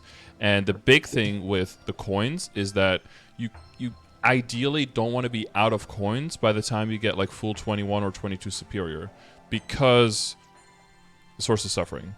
And Yeah. by that point, you want to be able to buy more superiors to transfer into that, because most likely you're going to be using source plus superior for a while. Even if you do, are able to switch with the daybreak with other pieces before the source, and you have your existing 22 and you throw that in and it doesn't go in the first try, ideally you want to work towards a situation where you can make, for every single attempt to tap at 21 to 22 on a source, you can make a new 22 superior, so you're only Mhm. tapping 21 to 22 on a source and never 20 and upwards, just because of the extra risk on the source, because it's just so Yep. rare. So the more you can make it so that you get 0 booms, or as close to 0 booms as possible, in the whole process up to 21 plus superior, that will just mean that you will save yourself months and months, up to like 6 months, up to like a year, in taking more chances on being safer on the source, essentially. So again, if that's not the purpose for your character, then fuck it, right? Then this is Yeah. a fine approach. But if that is the purpose for your character, you want to immediately I don't know how you do, but you shove down that decision of, oh, I want to be able to do this. That means that means that means that. That means not taking any risk past 17 at all on superior. The only way you're going past superior is 21 fodder into 20 superior, and then either you sit on 20, or if you have a backup, what you can do for the belt or the Gollux earring, what I usually advise is, if you have at least one backup, you can make a 21 fodder, transfer it into the new into like a backup piece, not into the existing one, and then tap that one straight up to 21. If it doesn't go, you just keep your existing piece. If it does go, then you upgrade that one, and your existing piece just becomes a backup for 22 later. Okay. So that's like the belt and the earring approach. If you have drops, usually belts drop more than earrings. I don't know why. But for the ring and the pendant, it's either that approach if you can afford a backup, and you buy it ahead of time, or you buy it in the moment, right? Or it's just transfer onto it and sit on 20, or make a 22 fodder and go to 21 and sit on it. And then do that for a long, long, long time until everything else catches up, right? Until you're like, do I go past 19 on arcanes? Is everything else kind of 22? Am I using sweet water pieces? That kind of stuff. And then typically before the fodder, you have the pieces that you would use as fodder if you use them themselves. So like kind of treasure, mostly in this case. If you, the first 21 kind of treasure, you would just want to use as a 21 kind of treasure. If you can make a second one, then that can become a 20-star superior. I always want to maintain acquired stars before Okay. foddering, if possible. Yeah. So the main decision will depend on backups, right? So let's look at that, because that's where the risk assessment will come from. 20 CRA, we already know that one is brain dead, right? Because I'm guessing you have like 100 plus backups, so that's not even something we have to really look at. The potentials, you're at 30, yeah, 27, but that's all fine. The flames, you got a 1, 2, 6, 91, 5, 133 and 6. What the fuck? What is that? Shoe flame. Give some to the glove so they both look better. But again, this is also what like, oh, do I min-max the flame on the glove because the other ones are so much better? I don't think so. I mean, that one is fine. The other ones are just amazing. In total, that makes it just still really good above average because the shoe is ridiculous, right? So I don't see any pressure to really work on those flames at all. You got 64 and 6 here, 56 and 6 here, 40 and 4 with 5 attack. Maybe the pants could use a little bit of juice. Just to get it like just over that 100 flame score mark. Gonna look at the other flames a bit. This one's fast. Pennant is fine. Belt is fine. 620 mark is also fine. 35.5 with a bugby mark. That's okay. Honestly, you don't want to go too crazy on that. Earrings 40 flat. That's all fine. Cup is definitely below average. No book yet, right? Nope. After what, 7 months of running? Yeah. Yeah, I hate it. If possible, like I'd probably use your powerful flames, maybe even your Eternals if you have them, on like a side cup to just kind of see if you can find one to bring it higher. The flame for your cup, you usually want to just have. You can see as the same flame as CRA, even though they're 10 levels lower. They're within the same bracket of stat per tier. So flame-wise, you want to keep them around the same as CRA essentially. So if you compare that, this one is definitely lagging like 30 or so flame score behind. So there's definitely some gap there flame-wise that you can make some gains. But all the rest looks super duper solid. Yeah, and then you have all of your drop and meso stuff. And this is, like you said, a lot of it is event stuff. Yeah. Well, a lot of this is box opening stuff as well, so we don't care too much, right? It's nice to have that set. Do you use the wings for the cooldown reduction? Yeah, I do for Shadow Bite. Yeah, and together with the 3 set, yeah. That is the thing that you can also do, right? Is to, if you have the specific mobbing hat, is to bring this one up to 21 as well. In the grand scheme of things, that will be pretty cheap with the amount of backups that you have in terms of bringing in total damage.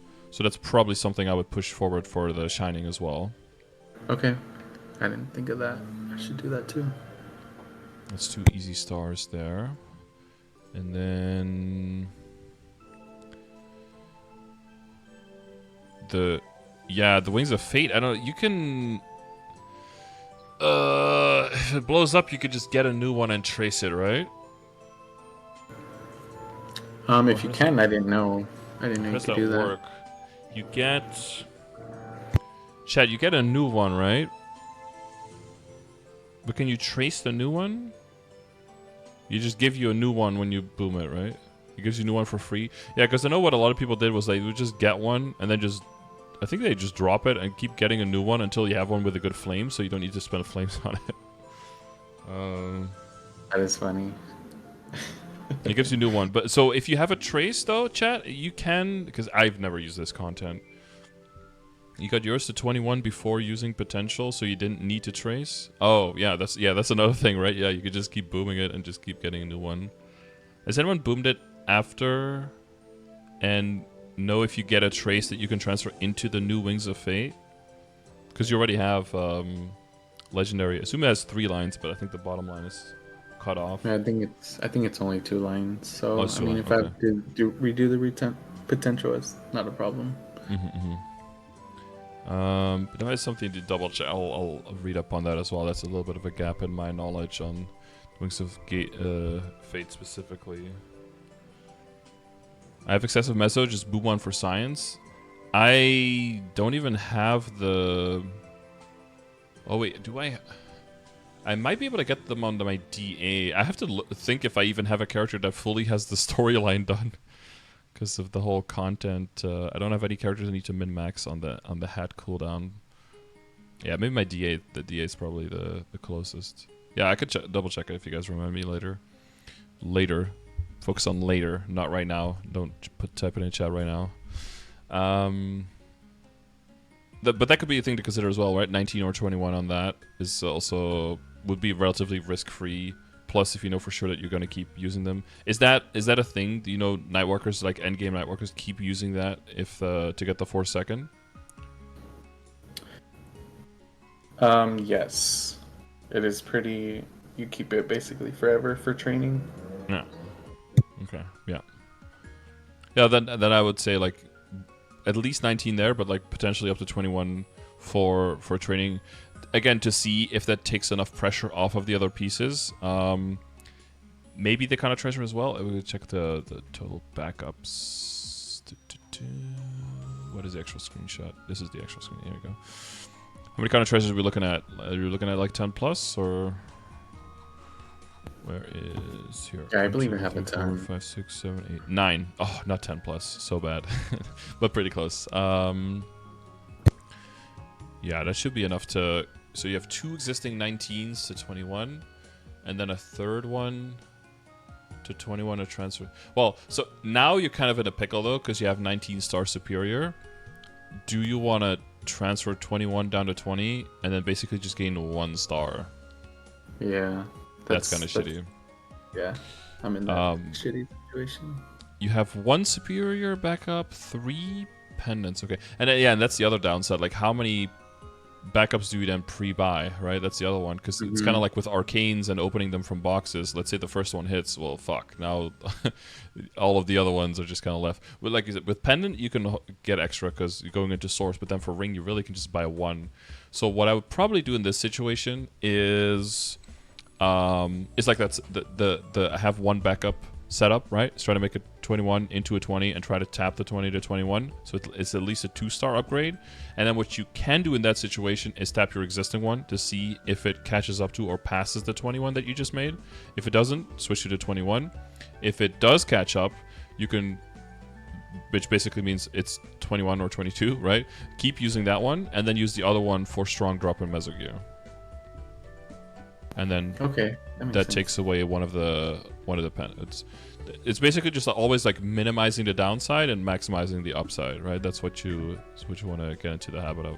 And for the pendant, I probably do the same thing. You have quite a lot of dominators, so that's good. You can also try to YOLO send the daybreak.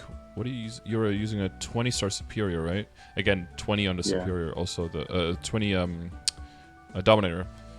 Again, like with the 20-star. Again, it's not like I don't want to like keep hammering it, but it's yeah, mathematically it's like it's a weird decision. But you know, you're allowed to be weird. You know, that's for like me, Mark, it makes more sense because that's like, you know, that's how far it goes. And for Dominator, yeah, you see Dominators usually at 19 or at 21. People usually get weirded out by 20-star stuff. I think 20-star stuff is fine, but usually if it's after a transfer hammer, so if it's like 20-star superior stuff or 20-star abso stuff, I think that's totally fine. Okay. If you don't have the backups. If you have the backups, probably want to just move into the 21, because 21 is just so close to 22, and it's like peak efficiency essentially, because you're already so close, and you looked at the chances to boom, right? It's so low to boom it from 20 to 21. It just makes sense to try to hit those 21s. Once you start changing it to 22, the numbers change drastically. So, okay, then, yeah, that's an easy win. Yep. So arcane, yeah, I guess in my brain I haven't really added up all the money together. But yeah, if that works for the earrings, that also, if that, you know, that same process works for the earrings, that means that you can also get rid of the Estelles from that on, I think. So that also takes that possible necessity away. True. If it doesn't work, but you have 4, right? So you could also be in a situation, if you have enough money, to see if you can do straight up the jump to 22 and just know if you're like done with it. But what I would do is first do the round of 21s and then see where you're at and see if there's money and backups left, and then you can always see if you want to do a jump higher before like committing to the pieces. But that'll be up to you and up to the RNG basically to decide in a moment. Okay, I'll keep that as my thought process. Mm-hmm. If you have money left and you have 3 slimes, you could also like try to tap a slime to 19/21. You know, if you want to at least take one of the rings out of the equation. Again, that'll probably be a little bit more valuable if the superior ring, if that does end up with at least one of them booming. Well, at most one of them booming. You want to keep one. With one of them booming, then that would put maybe a little bit more value towards using one of the slime rings as well to replace one of your event rings. But if the superior goes, then maybe, you hold off on the slime for now. And then next event, you'll have more. Next 5, 10, 15, you're like, oh, I do need more damage. Then you can easily make a 21 then. Or 19, 19's already, 19 slime is already really strong. So it's also a matter of kind of just checking if you need the damage versus if it's possible, Twilights. Yeah, you have a 22 Twilight, right? So No, the slime rings. 22. Oh, 19. Yeah, 20 slime. Yeah. Yes. You have 19 Twilight. Yeah, that is something you could use to if you have 4 backups and you have an existing 19, I feel pretty confident in just trying to get your existing one to 21. Okay. What's the Berserk at? It has no stars. It's at 33% luck potential. Okay. I don't know why I did that. Okay, yeah. Yeah, that's usually also something I do not advise, because that you potentially have a 18 billion trace basically sitting in your inventory when it booms. If it booms, sorry, I don't want to jinx it. So you could, okay. I mean, honestly, I think it might be just the event to try the Berserk, right? If you hit, because if you hit 19 on a Berserk, it will, you have no other set bonus. So is 19 going to be good enough with 33 to lose your set? Probably not. Yeah, probably not. Yeah, I don't plan on touching pitch at all. But wouldn't it be cool if you could use it, though? It would be very cool. Very cool. I think personally, what I would do is I would get the Berserk to 19. If it doesn't go, then it just wasn't meant to be, and it was just a piece of shit all along. And you just realize that. Yeah. And if it does go, then you have free. You have carte blanche to get your Twilight mark up to 21. Because that way, if it booms, you can just go back to the Berserk. And if it does go to 21, then I would just send the Berserk all the way and just try to go 22 on the Berserk. And again, if it doesn't go, then it wasn't meant to be. But at least then you upgrade it from 19 to 21 on a Twilight mark. And then every Berserk you have from then on is a 22 or nothing, because you have to surpass set bonus and 21 on a Twilight anyway. And then you also don't really have to 22 on a Twilight mark. And you could, if you get backups, again, you probably don't have to use it for drop or mezzo, because once you do hit the Berserk, then the 21 Twilight, or if you eventually want to go for 22, but 21 or 22 Twilight will then become a strong drop or mezzo piece. Tell him to tap it right now. It's literally shining in 2 days. That's such a bad decision. Don't do that. Although some people are off event is best event, and they'll be just full on tapping right now, and then they'll be cubing during shining, because they just believe in doing the opposite. Yeah. So I wouldn't be opposed, because my slime ring was off of it and it only costed 2.5 bill. Mm-hmm. Well, there you have it, guys. Empirical evidence that off-event tapping is actually superior to on-event. Yeah. No, in 6 years we'll get the next big scandal where it shows that during events they actually cut the rates by 20% or something, and it's actually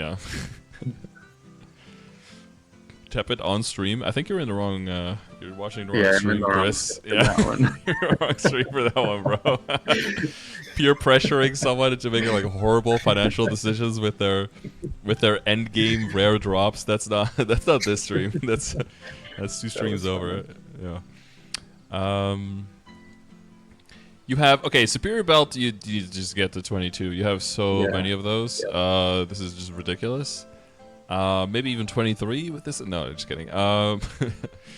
But ideally with this shining, if you could get some 22s, but most 21s kind of out of the way, so that they're out of your brain space, but also you can just solely focus on 21 arcanes for the next one, and maybe some pitched if you have it, right?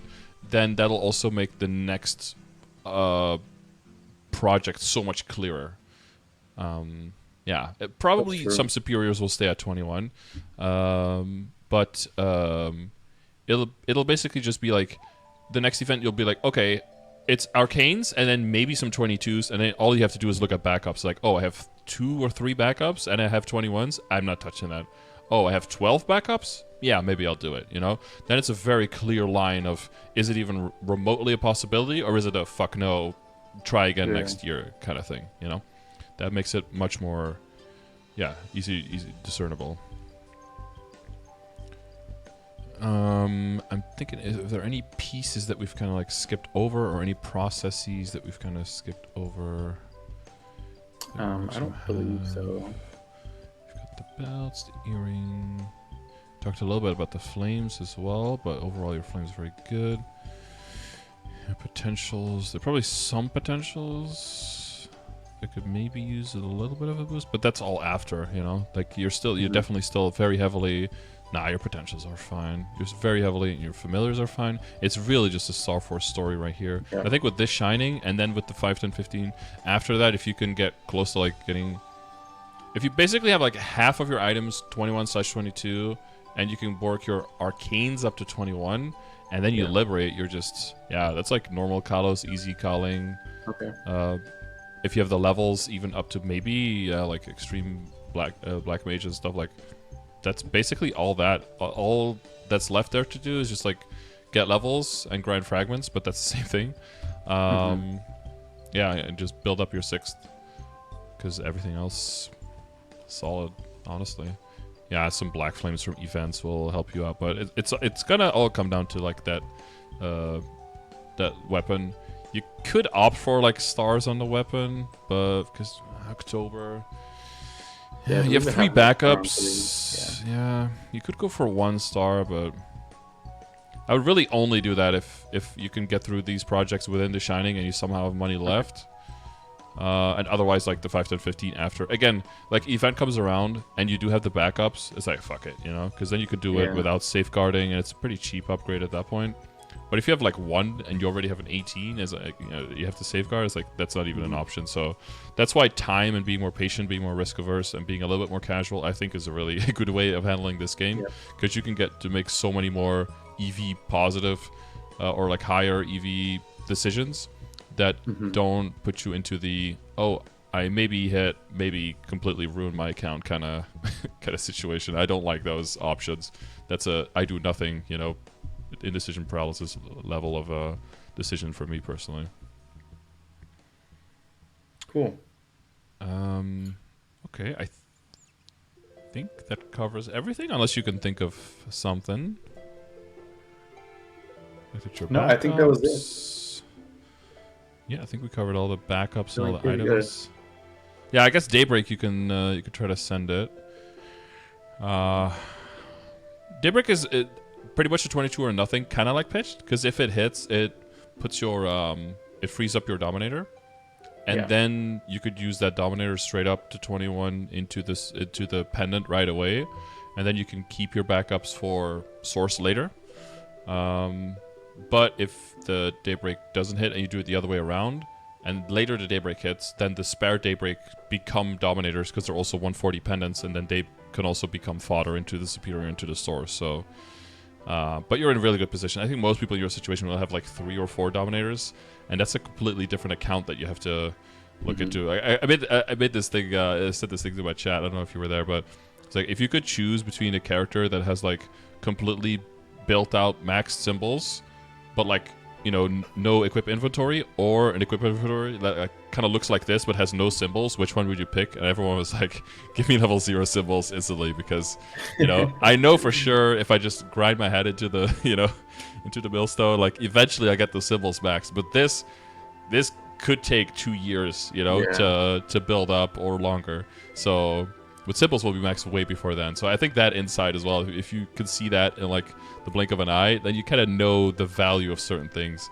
Because backups, a lot of times people will be like, oh, you just mezzo. But getting drop rate, doing bosses consistently, and having backups just lets you make such better decisions. And on the fly gives you so many more options that it's so valuable. But you can't express it in direct mezzo, so that's why it's so intangible. Yeah, 100%. Okay. Yeah. Well, if there's nothing else, if you wanna give a shout out or something, I don't know if you're a guild or you're looking for a party, right? So if anyone you're in Kronos is looking for starting up Heart Seren Easy Calling, maybe.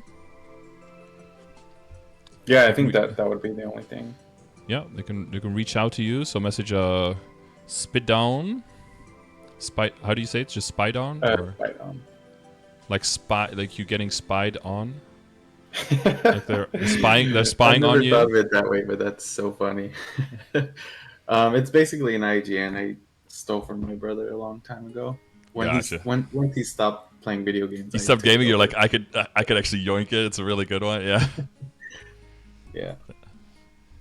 Okay. Yeah. Because I think there's a lot of people in that situation where they're just unsure of, do I want the struggle? Is it even reasonable to try? And I think now with the practice mode, the worst thing that can happen is you can like horribly die out a bunch of times. But then at least you know. It's best to give it a try and just see where you're at.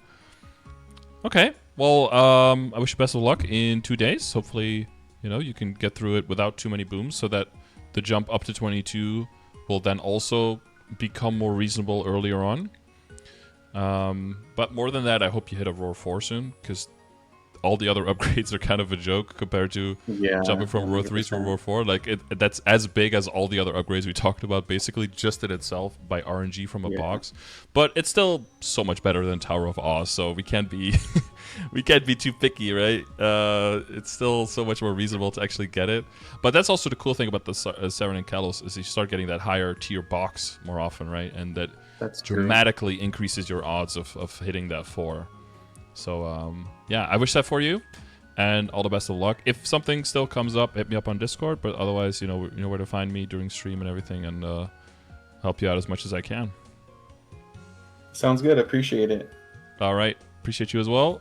Have a good one. Good luck, and I'll see you around. All right, take care. All right. Thank you. Bye-bye. All right. So, for the people who are in a similar situation, well, not in a completely similar situation, I don't think this is most people's familiar setup at level 275, with a few familiars around still to play around with. But in other situations, with equips, honestly, pretty unique. 20 CRA stuff, 19 superior, upgraded on, hitting on the FAMs. Using the cooldown, wings, all of that again, every single session is a different new combination of stats to look at. But yeah, the hypers all looked good, stats all looked good. You got the extra IED from the memes, working on a second ability. So, remember, second ability, this is a fine one to build. Save that honor. There's going to be a big event in July, in about a month, I think, a little bit under a month. On the inner abilities, 50% off. I will be making a video on inner abilities with the current meta and everything before then, so stay tuned for that. Yeah, keep working on those symbols. He just leveled all 4 as well, so that's a nice boost. What I would say, once you get to, so people maybe not quite at this situation, but once you start getting to like 170 at the lowest, I would say, but like 180 to 190 sack, that's probably a good time if you're building up your account, linearly quite well. That's a good time to start thinking about moving into Hard Seren and Easy Kalos. So like, start giving it a try. 250 is max bonus damage, right? 200 base plus bonus damage every 10. No, I forget the numbers. It's 5%. Yeah, it's 5% bonus damage, 5% final damage every 10, up to a total of 25%. So up to plus 50. Yeah. So then you're doing like max damage, quote unquote, at least part of this. Level wise, there might still be a thing, but again, level wise, you can check dailies. The level difference is now not as big, so 275 is a good place to be at, because then for Hard Seren is level to content level is 275, so you're doing quote unquote like base damage. You're doing a little bit bonus damage already because of the new changes. And Easy Kalos is level 270, so you're already 5 levels above, so you're doing bonus damage to that. So, and you see the 200 requirement here for Secret, so you can keep track of this as well to kind of see what kind of content makes sense, and by level roughly what kind of content will be coming up. So you see the normal Seren, Easy Kalos, Hard Seren. Towards easy culling is going to be like towards the end, maybe in the next 5 levels. So if you have any follow-up questions, let me know in the chat, in the comment, if you think something that was said was either incomplete or incorrect, please let me know. I'm constantly trying to build up my knowledge and keep up to date my knowledge of all the classes in the game, which you can imagine with 50 classes, I'm going to constantly shifting meta and upcoming Korea updates all the time. It's tricky, but I'm doing my best. If you want to use any of the commands or use any of the information, it's all available through the chat. All you have to do is use exclamation mark and then type right after that whatever topic you're using, you're looking for information on, or check exclamation mark info, and then you have all of the available commands right there. You can bookmark it, use it, whatever you want. It's available to everyone, also when I'm offline, so feel free to use that through the Twitch chat. And that's where you can also be live for these sessions if you want to be there. I'll be drawing winners probably before this video goes live, so check your inboxes, I guess, on Discord. I'll be reaching out to the 2 free winners for these sessions that I draw per month, so keep an eye on the website post around the middle of the month for next one if you didn't enter in this one. But if you do want one of those sessions and you don't want to leave it up to RNG, you can check exclamation mark coaching or check the description of the video, and there you can see what it costs to different types of sessions that I have. I have very early scheduling. I have private ones as well if you don't want to do this publicly. If you don't want it on YouTube, that's also perfectly possible. It costs a little bit more because I don't get any ad revenue from the videos, but all that information is there. So with that, I thank you guys for watching. I'll check you either on the next video or I'll see you live over at twitch.tv/Scardor, where I stream every day, and I'll be able to help you out and we can just hang out. All right. Thanks for watching.